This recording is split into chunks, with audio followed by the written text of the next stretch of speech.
बिस्मिल्लाहिर्रहमानिर्रहीम। उर्दू पेजेस के मोअज़्ज़िज़ नाज़रीन को अस्सलामु अलैकुम।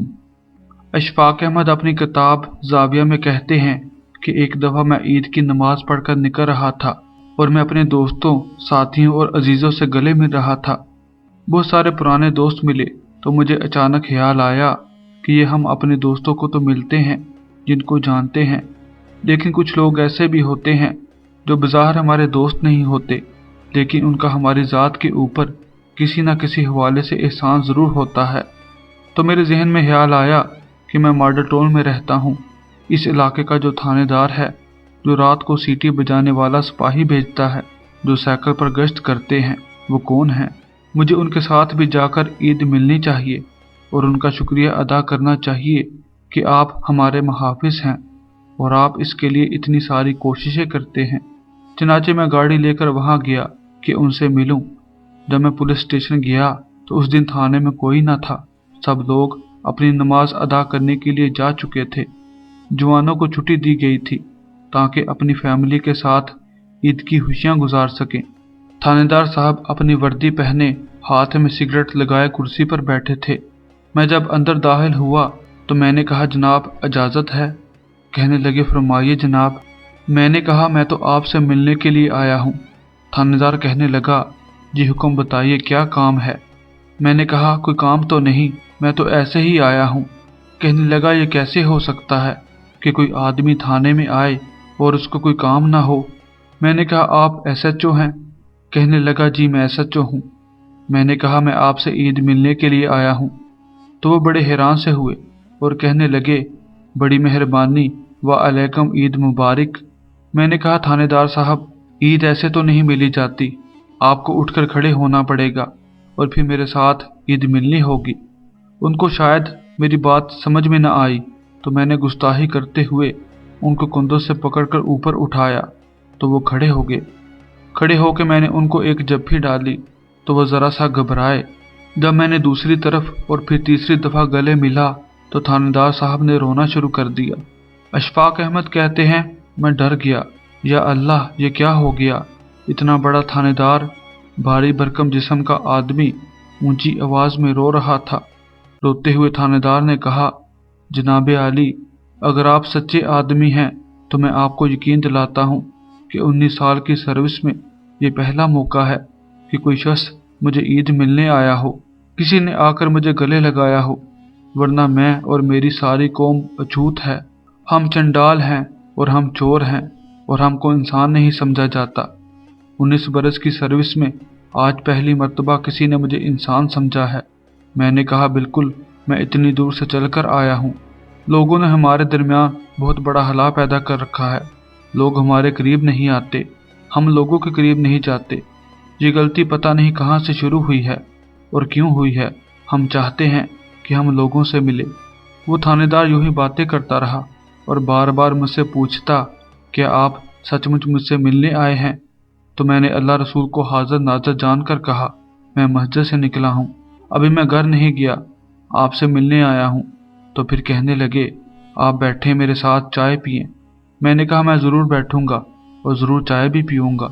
जब मैं उनसे मिलकर चला तो जाते जाते मेरे दिल में ख्याल आया कि ये मोहब्बत की वो कमी है जिसकी आमदोरफ्त हमारे दरमियान में रुक चुकी है और हम एक दूसरे को जानते और पहचानते नहीं हैं।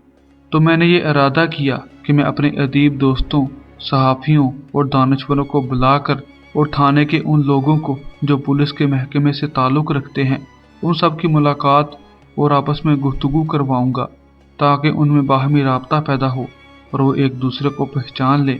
और मैंने पुलिस वालों और अपने दोस्त अदीबों की मुलाकात का इंतज़ाम किया।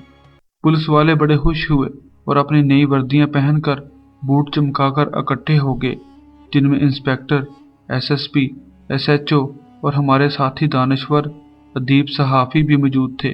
तो ये मैं चाहता था कि हमारे दरमियान भी इस किस्म का रिश्ता कायम हो। तो कैसी मोहब्बत की बात है। हाल में ये बात कर चुकने के बाद फिर मैंने अपने एक सीनियर दोस्त से कहा कि आप इनसे गुफ्तगू करें। स्टेज पर खड़े होकर उन्होंने कहा, बड़ी खुशी का मौका है, अशफाक साहब ने यह बंदोबस्त किया है, हम बहुत खुश हैं। आज बहुत सारे पुलिस वालों से मिलने का इत्तेफाक हुआ। मैं आपसे पूछता हूँ कि आजकल रिश्वत का क्या रेट है। एक ही बात कह के उन्होंने सारे किए धरे पर पानी फेर दिया। पुलिस वालों ने कहा, अच्छा अशफाक साहब, अस्सलाम वालेकुम, बड़ी मेहरबानी आपकी, आपने हमें बुलाया था और इस तरह जलीलो-ख्वार करके भेज दिया है। अशफाक अहमद कहते हैं, मैंने बड़ी कोशिश की, उनकी बड़ी मिन्नतें की, लेकिन वो सारे सीटों से उठ गए और कहा, ये हमारे साथ होना था। मैंने कहा, बाबा मैं तो आपस में मोहब्बत पैदा करने की कोशिश में था। दोस्त कहने लगे, नहीं जी नहीं, ये नामकूल लोग हैं, इनके साथ मोहब्बत की नहीं जा सकती। मैं थानेदार साहब से मिला तो मैंने ये सोचा कि बावजूद इसके बहुत से लोग ये समझते हैं कि पुलिस वाले ठीक आदमी नहीं हैं, पर मिलने के बाद मुझे एहसास हुआ कि ये तबका अपने तौर पर बड़ा मजलूम है। बहरहाल मैं उनसे मिलता रहा। अशफाक अहमद कहते हैं कि हमने इस पर कभी गौर नहीं किया कि लोगों को रुपए पैसे की इतनी ज़रूरत नहीं होती जितनी एहतराम की, इज्जत नफ्स की, और हमारे मुल्क में बदकिस्मती से इसका रवाज बड़ा कम है। आप हैरान होकर सोचते होंगे कि वे लोग जो पैसा कमाते हैं, चुराते हैं, रिश्वत लेते हैं, और हमने उनके इंटरव्यू करके पूछा है कि आप क्यों रिश्वत लेते हैं, क्या वजह है कि आप ऐसे कभी फेल में दाखिल होते हैं, तो वो कहते हैं, हम बहुत सारा रुपया लेकर इकट्ठा करके उससे इज्जत खरीदते हैं। पैसा ज़्यादा होगा तो देखिए ना, फिर आप उनको सलाम करेंगे। वो इज्जत खरीदते हैं नाजायज़ तरीके से, और जब खरीद लेते हैं तो फिर मोतबर बनते हैं, बड़ी कार में बैठते हैं, हाथ में टेलीफोन, दूसरे में पिस्तौल होती है, और आप कहते हैं, सलाम चौधरी साहब। अगर ये सब कुछ किए बगैर साहबाने इज़्ज़त को इज़्ज़त अता कर दी जाए, या जो आदमी जिस मुकाम पर है उसको इस कदर इज़्ज़त अता कर दी जाए कि वो कोई बदफेल कर ही नहीं सकता कि मैं एक साहब इज़्ज़त आदमी हूँ, तो तरक्की याफ्ता माशरों ने इसको अपनाया है कि उन्होंने लोगों को वो इज़्ज़त अता कर दी है, और वो लोग अपनी इज़्ज़त की तलवार अपने पहलू के साथ लटका कर कोई ऐसा फेल नहीं कर सकते जो उनकी तजलील और बेइज्जती की तरफ मायल करे। तो मैं ये देख रहा हूँ कि हमारे यहाँ ये चीज़ बदतरीज कम हो रही है, और हमें ऐसे मराकज़ की और ऐसे डेरों की ज़रूरत है जहाँ चाहे हमें तलीम ना मिले, जहाँ चाहे हमको ग्रामर ना सिखाई जाए, जहाँ चाहे हमको दरस ना मिले, लेकिन लोगों की इज़्ज़त करना ज़रूर सिखाई जाए, और ये ना कहा जाए कि ये साहब इल्म या साहब दौलत नहीं है इसलिए हम इज़्ज़त नहीं करते। हम ये कहेंगे क्योंकि ये इंसान है और ये हज़रत आदम अलैहिस्सलाम की औलाद है, इसलिए हम इसकी इज़्ज़त ज़रूर करें। मैं आपका बहुत शुक्रगुजार हूँ कि आप तशरीफ़ लाए, बातें सुनी। अल्लाह आप सबको आसानियाँ अता फरमाए और आसानियाँ तक़सीम करने का शरफ़ अता फरमाए। आमीन।